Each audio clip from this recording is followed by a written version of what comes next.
পিনাকি ভট্টাচার্যের ভিডিও সামনে আসার পরেই আমি দেখছিলাম যে কেউ একজন জাতির পিতা হওয়ার চেষ্টা করছে এবং গলা প্রচণ্ড ফুলায়ে সে দৃঢ়ভাবে বলার চেষ্টা করছে, সবাই এখনই নেমে পড়েন, হ্যাঁ এখনই লড়াই করতে হবে, সব বের হয়ে আসেন।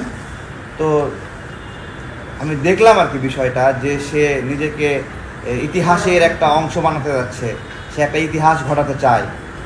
তো এইটাই আর কি আমাদের 24-এর গণ অভ্যুত্থানের সময়ে পিনাকি ভট্টাচার্য গণ অভ্যুত্থানের বিরোধিতা করেছিল, যে এইটা একটা পাতানো ফাঁদ, সেটা বিরোধিতা করার বিষয়ে আপনারা সবাই জানেন, এবং সে ভোটও করেছিল। এবং অদ্ভুত হলো, তার যারা ফলোয়ার তারা তার পক্ষেই রায় দিয়েছিল।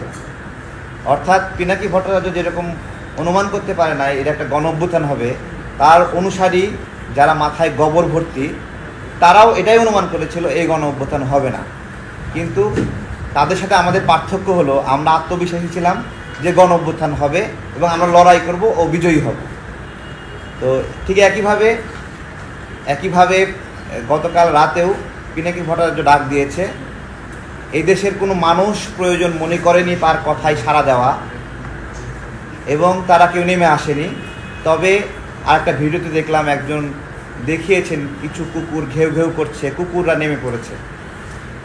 তো এদেশের মানুষ আর পিনাকি ভট্টাচার্যের ভাষা বুঝবে না, কুকুররা তার ভাষা বুঝবে, যে কারণে কুকুর ঘেউ ঘেউ করছে।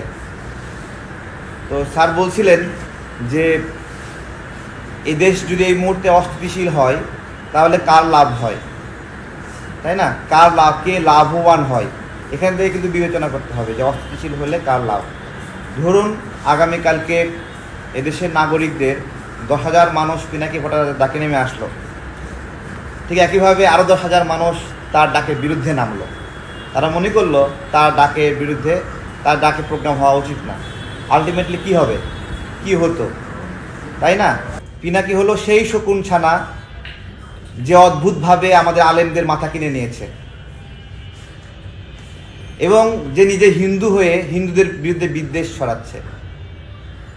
এ অদ্ভুত এক হিন্দুত্ববাদী যে হিন্দু হয়ে হিন্দুদের বিরুদ্ধে বলে যে আমি আগে নাস্তিক ছিলাম এখন আস্তিক হয়ে গেছি। যখন স্পেসিফিকভাবে মানুষ ধরলো আপনি আস্তিক হয়েছেন মানে কি মুসলমান হয়েছেন নাকি হিন্দুই আছেন, তখন বিষয়টা ফাঁস হয়ে গেল সে আসলে কি। তো এইভাবে আমাদের বাঙালি মুসলিম, বাংলাদেশি মুসলিম তাদেরকে বলবো যে আপনাদের ব্রেনটা মাথায় রাখেন, ওটা হাঁটু পর্যন্ত নামাইন না। এটা খুবই লজ্জার যে একটা মাদ্রাসার ভিতরে একজন হিন্দু সম্প্রদায়ের কেউ ঢুকে বক্তব্য দিচ্ছে ভিডিও ক্যামেরায়। আপনাদের এতই চিন্তার অধঃপতন হয়েছে, এত অধঃপতন হয়েছে যে তাকে দিয়ে মাদ্রাসায় বক্তব্য দেওয়াতে হচ্ছে। আর একজন হুজুর বলছেন যে আপনারা পিনাকি ভট্টাচার্যের ওয়াজ শুনবেন।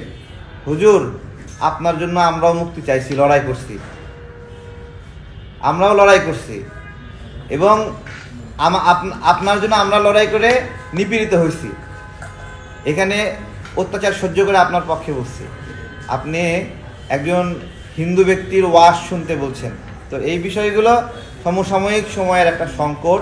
তবে বাংলাদেশের মানুষকে ধন্যবাদ জানাই, তারা বুঝতে পেরেছে পিনাকি ভট্টাচার্যের লেভেল বিষয়ে, যে সেই লেভেল যেই লেভেলে কেউ সাড়া দেয়নি। আপনারা খেয়াল করেন, যখন আম জনতার দল পিনাকি ভট্টাচার্যের সঙ্গে ছিল তখন বাংলাদেশে অনেক জিয়াফত হয়েছে না, অনেক প্রোগ্রাম হয়েছে। তো ওইটা দেখে পিনাকি ভট্টাচার্য মনে করতো তার ডাকে সবাই চলে আসছে, তাই না? আসলে মানুষ তার ডাকেও আসে না, আমার ডাকেও আসে না, মানুষ আসে হলো বিবেকের ডাকে, মানুষ জুলুমের বিরুদ্ধে আসে। কিন্তু যখন বুঝতে পারছে যে পিনাকি ভট্টাচার্য নিজেই জুলুমকারী হয়ে গেছেন, তখন তার ডাকে কেউ আসছে না এবং আর আসবেও না।